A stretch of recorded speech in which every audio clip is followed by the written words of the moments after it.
एक चीज एक मुद्दा तो साडा ये है ईवीएम वाला कि इलैक्शन जिहड़ा है वो बिना ईवीएम तो बैलेट पेपर तो होना चाहिए। दूजा इहदे च असीं साडा ये है भी पार्टी इत्थे पार्टी सिस्टम खत्म करो।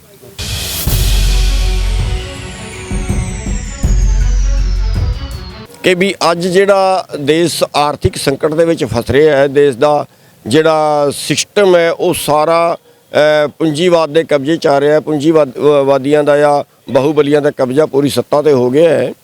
तो वो एक बड़ा मुद्दा है कि गरीब होर गरीब हो रहा, अमीर होर अमीर हो रहा है।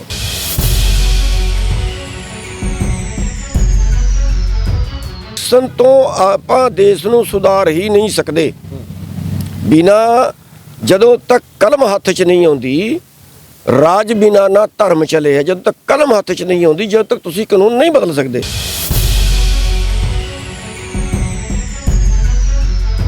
सेंटर की पॉलिसी है वो ये है कि भी कंपनी तो खेती करानी है। अगे देखो, अगे जो खेती बचेगी या कारपोरेट खेती बचेगी तो या कोऑपरेटिव खेती बचेगी। उन्हें कारपोरेट खेती नूं कराने वास्ते पंचायती जमीन सारी 500 किले 1000 किले एक जगह इकट्ठा करनगे ते उन्होंने किसी कंपनी को 20 साल ते लीज ते देणगे।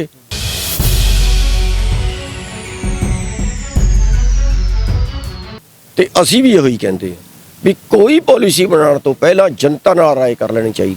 कोई पॉलिसी बनाने तो पहला फर्ज करो किसानों के पक्ष की कोई पॉलिसी बनानी है, किसानों को बुला के मीटिंग कर लो, की फर्क पैंदा है, पर नहीं बुलाते।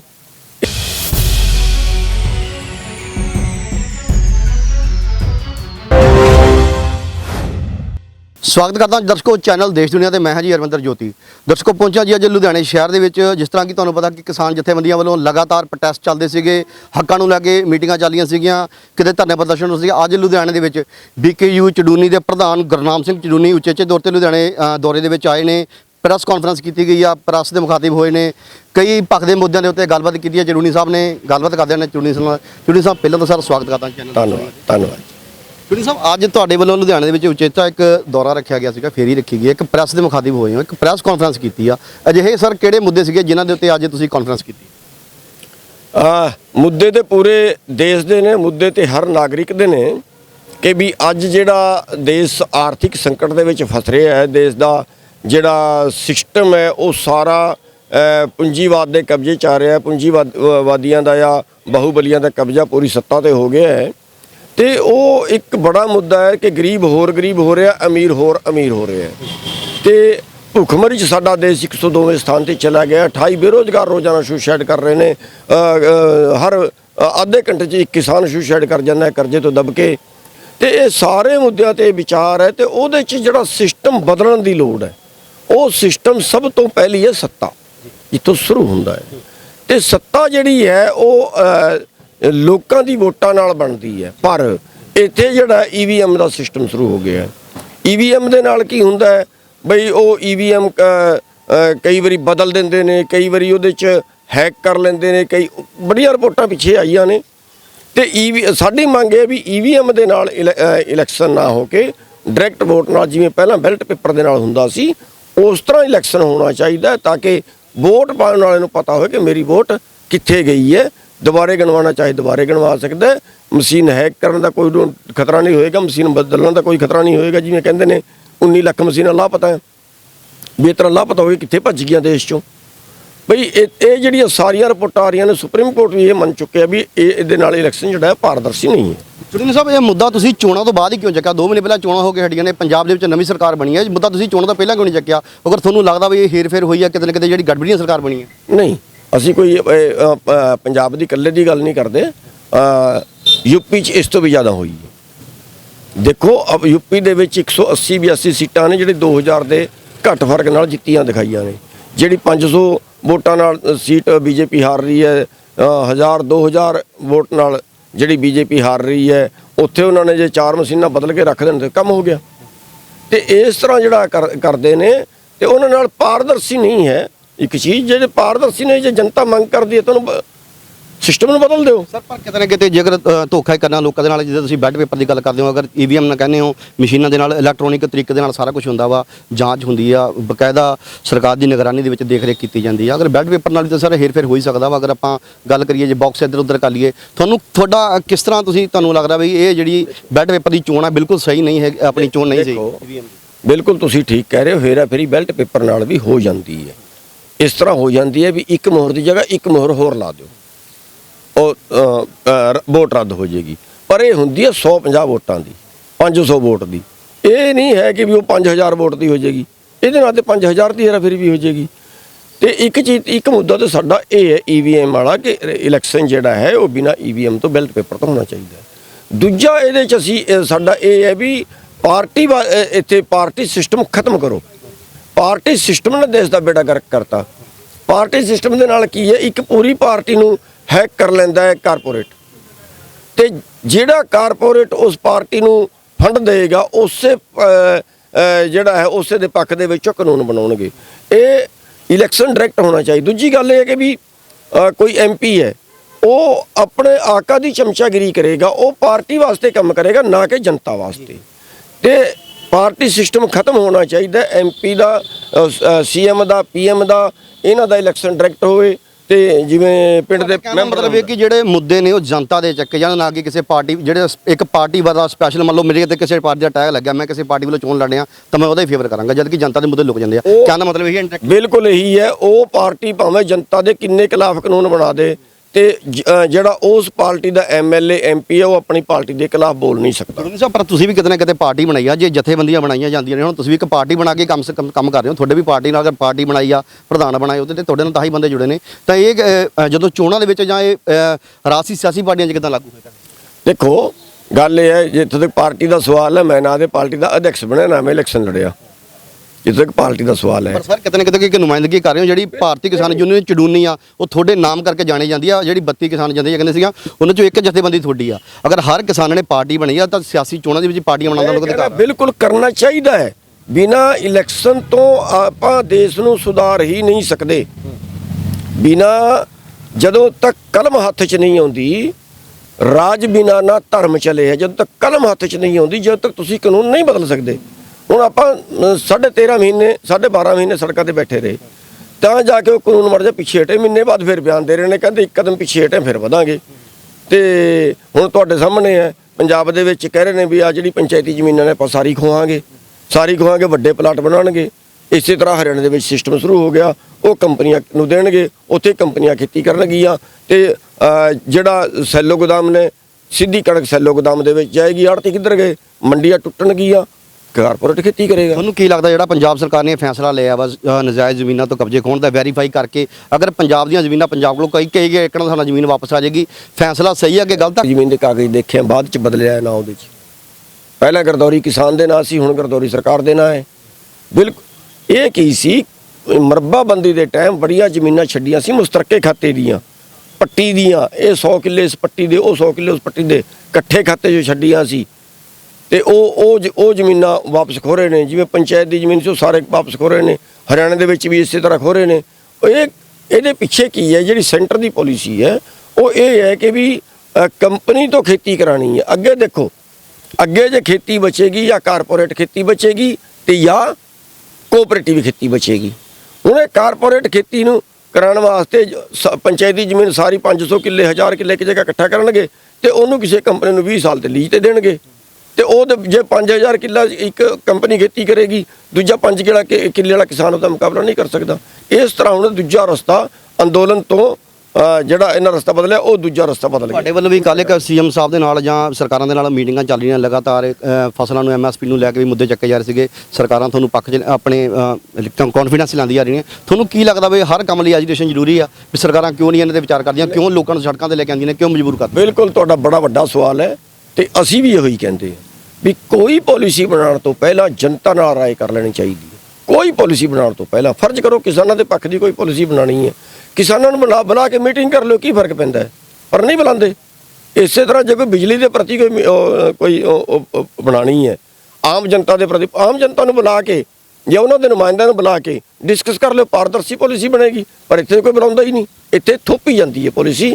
ਜਨਤਾ ਨੂੰ ਪੁੱਛ ਕੇ ਨਹੀਂ ਬਣਾਈ ਜਾਂਦੀ, ਜਨਤਾ ਤੇ ਥੋਪੀ ਜਾਂਦੀ ਹੈ। ਅੱਜ ਤੁਹਾਡੀ ਜਥੇਬੰਦੀ ਦੀ ਮੀਟਿੰਗ ਸੀਗੀ, ਕੀ ਮੁੱਦੇ ਵਿਚਾਰੇ ਗਏ ਨੇ? ਹੋਰ ਪੰਜਾਬ ਸਰਕਾਰ ਤੋਂ ਜਾਂ ਸਰਕਾਰਾਂ ਖਿਲਾਫ ਕਿਹੜੀਆਂ ਤੁਸੀਂ ਕੋਈ ਮੰਗ ਪੱਤਰ ਦੇਣ ਜਾ ਰਹੇ ਹੋ ਜਾਂ ਕੋਈ ਤੁਹਾਡੀ ਕੋਈ ਹੋਰ ਮੰਗਾਂ ਹੋਣ? ਜੇ ਨਾ ਪੂਰਾ ਉਤਰਦਾ ਹੋਇਆ ਤਾਂ BKU ਚੜੂਨੀ ਕੀ ਸਟੈਪ ਲਏਗੀ? ਹਾਂ, ਅਸੀਂ 10 ਤਰੀਕ ਨੂੰ ਜਿਹੜਾ ਹੈ ਉਹ ਸਰਕਾਰ ਨੂੰ ਗਿਆਪਨ ਦੇਵਾਂਗੇ। ਉਹਦੇ 'ਚ ਕਿਸਾਨਾਂ ਦੀਆਂ ਉਹ ਸਾਰੀਆਂ ਮੰਗਾਂ ਜਿਹੜੀ ਪੰਜਾਬ ਦੀ ਜਥੇਬੰਦੀ ਆ ਪਹਿਲਾਂ ਸਰਕਾਰ ਨੂੰ ਦੇ ਚੁੱਕੀਆਂ ਨੇ ਮੰਗ ਪੱਤਰ, ਉਹ ਸਾਰੀ ਮੰਗਾਂ ਤੇ ਉਹਦੇ 'ਚ ਜਿਹੜਾ ਬੇਰੁਜ਼ਗਾਰੀ ਵਾਲਾ ਮੈਟਰ ਹੈ, ਅੱਜ 28 ਬੇਰੁਜ਼ਗਾਰ ਦੇਸ਼ ਦੇ ਵਿੱਚ ਰੋਜ਼ ਸੁਸਾਈਡ ਕਰ ਰਹੇ ਨੇ। ਭਾਰਤ ਦਾ ਜਿਹੜਾ ਨੌਜਵਾਨ ਹੈ ਉਹ ਭਾਰਤ ਨੂੰ ਛੱਡ ਕੇ ਆਪਣੇ ਦੇਸ਼ ਨੂੰ ਵਿਦੇਸ਼ਾਂ ਨੂੰ ਜਾ ਰਿਹਾ ਹੈ। ਤੇ ਮਹਿੰਗਾਈ ਦਾ ਮੁੱਦਾ ਹੈ, ਉਹਦੇ 'ਚ ਜਿਹੜਾ ਠੇਕਾ ਪ੍ਰਥਾ ਮਜ਼ਦੂਰਾਂ ਚੱਲ ਗਈ ਹੈ। ਕਿਸੇ ਕੰਪਨੀ ਨੇ ਫੈਕਟਰੀ ਨੇ 500 ਮਜ਼ਦੂਰ ਰੱਖਣੇ ਨੇ, ਸਿੱਧੇ ਰੱਖਦੇ ਹੀ ਨਹੀਂ, ਕਿਤੇ ਪੱਕੇ ਨਾ ਕਰਨੇ ਪੈ ਜਾਣ, ਜ਼ਿਆਦਾ ਤਨਖਾਹ ਨਾ ਦੇਣੀ ਪੈ ਜਾਏ, ਠੇਕੇਦਾਰ ਦੇ ਥਰੂ ਰੱਖਦੇ ਨੇ, ਕੰਪੀਟੀਸ਼ਨ 'ਚ ਰੱਖਦੇ ਨੇ। ਉਹ ਉਸ ਮਜ਼ਦੂਰ ਦੇ ਹਿੱਸੇ 'ਚੋਂ ਠੇਕੇਦਾਰ ਹਿੱਸਾ ਬਣਾ ਲੈਂਦਾ ਹੈ। ਇਹ ਸਾਰੇ ਮੁੱਦਿਆਂ ਨੂੰ ਲੈ ਕੇ ਉਹਦੇ 'ਚ ਕਿਸਾਨ ਦੇ ਕਰਜ਼ਾ ਮਾਫੀ ਦਾ ਵੀ ਅੱਗੇ ਨਾ, ਸਾਰਿਆਂ ਮੁੱਦਿਆਂ ਨੂੰ ਲੈ ਕੇ ਗਿਆਪਨ ਦੇ ਰਹੇ ਹਾਂ।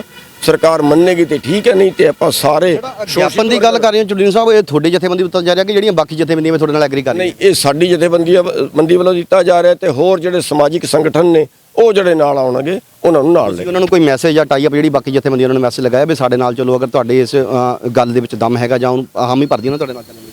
ਅਜੇ ਉਹਨਾਂ ਨਾਲ ਕੋਈ ਇਸ ਤਰ੍ਹਾਂ ਦੀ ਮੀਟਿੰਗ ਹੋਈ ਨਹੀਂ, ਪਰ ਅਸੀਂ ਕਰਾਂਗੇ। ਧੰਨਵਾਦ। ਇਹ ਸਨ ਜੀ BKU ਚੜੂਨੀ ਦੇ ਪ੍ਰਧਾਨ ਗੁਰਨਾਮ ਸਿੰਘ ਜੀ ਚੜੂਨੀ ਅੱਜ ਲੁਧਿਆਣੇ ਉਚੇਚੇ ਤੌਰ ਤੇ ਪਹੁੰਚੇ ਸੀਗੇ। ਕਿਸਾਨ ਜਥੇਬੰਦੀਆਂ ਦੇ ਨਾਲ ਮੀਟਿੰਗ ਚੱਲੀ ਸੀ, ਲਗਾਤਾਰ ਪੰਜਾਬ ਦੇ ਮੁੱਦਿਆਂ ਦੀ ਗੱਲ ਕਰਦੇ ਸੀਗੇ।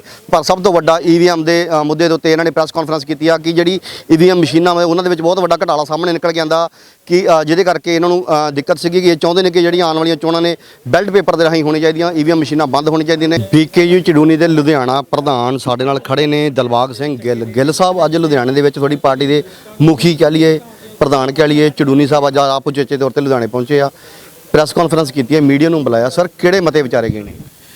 ਸਾਡੇ ਅੱਜ ਪ੍ਰਧਾਨ ਜੀ ਦੇ ਨਾਲ ਪਿਛਲੇ ਦਿਨਾਂ 'ਚ ਮੀਟਿੰਗ ਹੋਈ ਸੀਗੀ ਤੇ ਅਸੀਂ ਪੂਰੇ ਜਿੰਨੇ ਪਿੱਛੇ ਐਜੀਟੇਸ਼ਨ ਹੋਏ ਆ, ਸੰਘਰਸ਼ ਹੋਏ ਆ, ਉਹਨਾਂ ਸਾਰਿਆਂ ਦਾ ਇੱਕ ਰਿਜ਼ਲਟ ਕੱਢ ਲਿਆ ਵੀ ਸਾਡਾ ਜਿਹੜਾ ਰਿਜ਼ਲਟ ਆ, ਸਾਨੂੰ ਮਾਰ ਕਿੱਥੋਂ ਪੈਂਦੀ ਆ?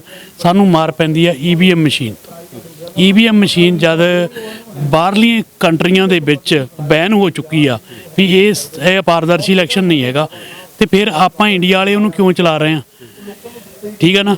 ਇਸ ਕਰਕੇ ਅਸੀਂ EVM ਬੈਨ ਕਰਾਉਣ ਦੇ ਲਈ ਅੱਜ ਜਿਹੜਾ ਪਹਿਲੀ ਪ੍ਰੈਸ ਕਾਨਫਰੰਸ ਆ ਅੱਜ ਲੁਧਿਆਣੇ ਤੋਂ ਕਰਕੇ ਆਗਾਜ਼ ਕੀਤਾ ਵਾ ਵੀ ਅਸੀਂ 10 ਤਰੀਕ ਨੂੰ ਚੋਣ ਕਮਿਸ਼ਨਰ ਚੰਡੀਗੜ੍ਹ ਨੂੰ ਮੰਗ ਪੱਤਰ, ਵੱਡੀ ਜਨਸੰਖਿਆ ਜਾਣਗੇ ਲੋਕ ਸਾਡੇ ਨਾਲ, ਅਸੀਂ ਉੱਥੇ ਮੰਗ ਪੱਤਰ ਦੇਵਾਂਗੇ ਵੀ ਜਿਹੜੀ EVM ਮਸ਼ੀਨ ਆ ਉਹ ਬੰਦ ਕੀਤੀ ਜਾਵੇ। ਸਾਡੇ ਮੁੱਦਿਆਂ ਦਾ ਹੱਲ ਹੀ ਇਹ ਆ। ਜਿਹੜਾ ਮੰਗ ਪੱਤਰ ਦੇਣ ਜਾ ਰਹੇ ਹੋ ਤੁਹਾਡੀ ਯੂਨੀਅਨ ਵੱਲੋਂ ਜਾ ਰਹੀਆਂ ਜਿਹੜੀ ਬਾਕੀ ਜਥੇਬੰਦੀਆਂ ਦੇ ਮੈਂਬਰ ਤੁਹਾਡੇ ਨਾਲ ਹੋਣਗੇ? ਦੇਖੋ ਜੀ, ਅਸੀਂ ਐਲਾਨ ਕਰ ਦਿੱਤਾ, ਹੁਣ ਇਹਦੇ ਨਾਲ ਹੁਣ ਵੀ ਸਾਡੇ ਨਾਲ ਕਾਫੀ ਜਥੇਬੰਦੀਆਂ, ਧਾਰਮਿਕ ਜਥੇਬੰਦੀਆਂ ਸਾਡੇ ਨਾਲ ਜੁੜੀਆਂ ਨੇ, ਸੋਸ਼ਲ ਜਥੇਬੰਦੀਆਂ ਜਿਹੜੀਆਂ ਸੋਸ਼ਲ NGO ਵਗੈਰਾ ਚਲਾਉਂਦੇ ਨੇ ਉਹ ਕਾਫੀ ਸਾਡੇ ਨਾਲ ਜੁੜ ਗਏ ਨੇ, ਕਿਉਂਕਿ ਸਾਡੇ ਨਾਲ ਵੋਟਰ ਨੇ ਜੁੜਨਾ, ਲੀਡਰ ਨੇ ਨਹੀਂ।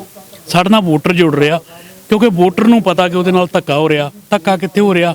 ਸਾਡੀ ਐਜੂਕੇਸ਼ਨ ਬਰਬਾਦ ਹੋ ਰਹੀ, ਸਾਡਾ ਹੈਲਥ ਸਿਸਟਮ ਸਹੀ ਨਹੀਂ ਹੈਗਾ, ਦੋ ਚੀਜ਼ਾਂ ਸਾਨੂੰ ਬਰਬਾਦ ਕੀਤੀਆਂ ਪਈਆਂ ਨੇ। ਤੇ ਸਾਡੀ ਕਿਸਾਨੀ ਜਿਹੜੀ ਉਹ ਤਾਂ ਜਮਾਂ ਹੀ ਬਰਬਾਦ ਕਰਤੀ ਇਹਨਾਂ ਨੇ।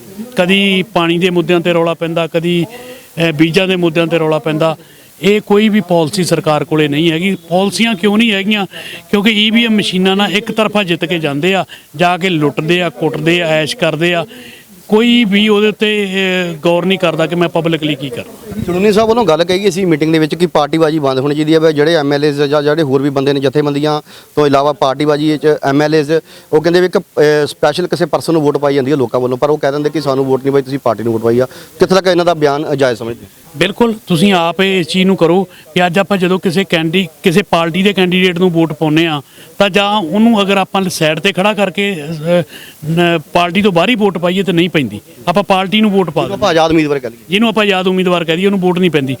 ਤੇ ਜਦੋਂ ਪਾਰਟੀ ਨੂੰ ਵੋਟ ਪੈਂਦੀ ਹੈ, ਜੇ ਕਿਸੇ ਨਾਲ ਆਪਾਂ ਗੱਲ ਕਰਦੇ ਹਾਂ ਉਹ ਕਹਿੰਦਾ ਤੂੰ ਤਾਂ ਕਾਂਗਰਸ ਨੂੰ ਜਾਂ BJP ਨੂੰ ਵੋਟ ਪਾਈ ਆ, ਜਿੱਦਣ ਮੈਨੂੰ ਪਾਏਗਾ ਫਿਰ ਗੱਲ ਕਰੀ। ਪਰ ਕਿਤੇ ਨਾ ਕਿਤੇ ਉਹ ਵੀ ਲੀਡਰ, ਉਹ ਵੀ ਬੰਦੇ ਹੁੰਦੇ ਨੇ। ਆਪਾਂ ਕਿਸੇ ਬੰਦੇ ਨੂੰ ਵੋਟ ਪਾਉਂਦੇ ਆ, ਪਰ ਕਿਤੇ ਨਾ ਕਿਤੇ ਉਹ ਲੋਕਾਂ ਨੇ ਵਿਸ਼ਵਾਸਘਾਤ ਕਰਦਾ, ਪਾਰਟੀ ਛੱਡ ਕੇ ਦੂਜੀ ਪਾਰਟੀ 'ਚ, ਜਿਹਨੂੰ ਆਪਾਂ ਦਲ ਬਦਲੂ ਕਹਿੰਦੇ ਨੇ, ਦੂਜੀ ਪਾਰਟੀ ਆ ਵੜਦਾ। ਤਾਂ ਹੀ ਤੇ ਆਪਾਂ ਇਹ ਗੱਲ ਕਹਿੰਦੇ ਵੀ ਆਜ਼ਾਦ ਉਮੀਦਵਾਰ ਉਹ ਖੜੇ ਜਿਹਨੇ ਲੋਕਾਂ ਦੇ ਹਿੱਤਾਂ 'ਚ ਕੰਮ ਕਰਨੇ ਆ, ਜਿਹਨੂੰ ਕੋਈ ਬਦਲਣ ਦਾ ਡਰ ਨਾ ਹੋਵੇ।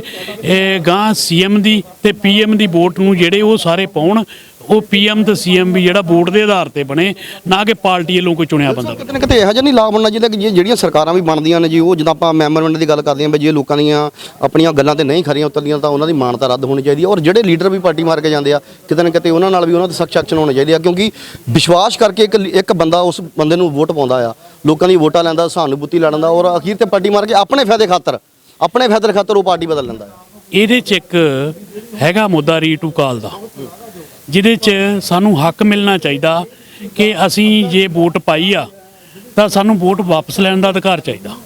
ਜਿਵੇਂ ਹੁਣ ਮੰਨ ਲਓ ਕਿ ਇਹ ਬੰਦਾ ਨਹੀਂ ਚੰਗਾ, ਉਸ ਏਰੀਏ ਦੇ 66% ਲੋਕ ਇਕੱਠੇ ਹੋ ਕੇ ਕਹਿਣ ਵੀ ਯਾਰ ਅਸੀਂ ਇਹਨੂੰ ਵੋਟਾਂ ਪਾਈਆਂ ਨੇ, ਹਾਂ ਇਹ ਵੀ ਮੁੱਦਾ ਵਿਚਾਰਿਆ ਰਹਿ ਗਿਆ ਵੀ ਇਹ ਅਗਰ ਅਸੀਂ ਡੀਸੀ ਨੂੰ ਆਪਣਾ ਲਿਖ ਕੇ ਦਈਏ ਵੀ ਆ ਅਸੀਂ ਆਪਣੀ ਵੋਟ ਵਾਪਸ ਲੈ ਲਈ ਆ, ਇਹ ਬੰਦੇ ਨੂੰ ਅਹੁਦੇ ਤੋਂ ਲਾਇਆ ਜਾਵੇ, ਉਹ ਇੱਕ ਡਰ ਦਾ ਕਾਰਨ ਬਣੂਗਾ ਵੀ ਯਾਰ ਮੈਂ ਕੱਲ ਨੂੰ ਜੇ ਮੈਂ ਕੰਮ ਨਾ ਕੀਤਾ ਜਾਂ ਮੈਂ ਕੰਮ ਸਹੀ ਨਾ ਕੀਤਾ ਤਾਂ ਮੇਰੇ ਲਈ ਇਹ ਇੱਕ ਬੜਾ ਵੱਡਾ ਡਰ ਆ ਕਿ ਮੈਨੂੰ ਇਹ ਲੋਕ ਲਾ ਦੇਣਗੇ।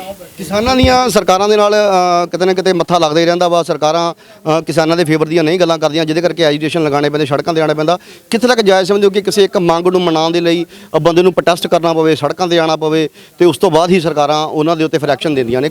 ਪਿਆਰ ਮੁਹੱਬਤ ਨਾਲ ਜਾਂ ਰਿਟਨ ਦੇ ਵਿੱਚ ਕੰਪਲੇਂਟ ਦੇਣ ਨਾਲ, ਇੱਕ ਐਪਲੀਕੇਸ਼ਨ ਦੇਣ ਦੇ ਨਾਲ ਕਿਉਂ ਨਹੀਂ ਉਹਨਾਂ ਦੀ ਸੁਣਵਾਈ ਹੁੰਦੀ ਹੈ? ਮੈਂ ਤੁਹਾਨੂੰ ਉਹੀ ਗੱਲ ਪਹਿਲਾਂ ਦੱਸ ਚੁੱਕਿਆ ਕਿ ਜਦੋਂ ਜਿਹੜੀ ਸਰਕਾਰ ਦੇ ਕੋਲੇ ਕੋਈ ਪਾਲਿਸੀ ਹੋਏ ਨਹੀਂ, ਹੁਣ ਤੁਸੀਂ ਇਹ ਬੇਰੁਜ਼ਗਾਰੀ ਤੇ ਕੋਈ ਪਾਲਿਸੀ ਹੈਗੀ ਆ? ਕਿੰਨੀਆਂ ਸਰਕਾਰਾਂ ਆਈਆਂ, ਕੋਈ ਬੇਰੁਜ਼ਗਾਰੀ ਤੇ ਕੋਈ ਪਾਲਿਸੀ ਬਣਾਈ ਇਹਨਾਂ ਨੇ ਕੋਈ ਉਦਯੋਗ ਦੀ ਪਾਲਿਸੀ ਬਣਾਈ ਅਜੇ ਤੱਕ?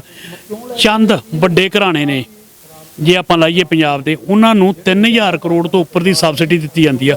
ਲਘੂ ਉਦਯੋਗ ਜਿੰਨਾ ਛੋਟਾ ਉਦਯੋਗ ਸੀ ਸਾਡਾ ਸਾਰਾ ਬਰਬਾਦ ਕਰਤਾ। ਸਾਨੂੰ ਛੋਟੇ ਉਦਯੋਗਾਂ ਦੇ ਉੱਤੋਂ 90% ਰੋਜ਼ਗਾਰ ਮਿਲਦਾ ਸੀ ਤੇ ਵੱਡੇ ਘਰਾਣਿਆਂ ਤੋਂ ਸਾਨੂੰ ਇੱਕ ਪੈਸੇ ਦਾ ਫਾਇਦਾ ਨਹੀਂ ਮਿਲਿਆ।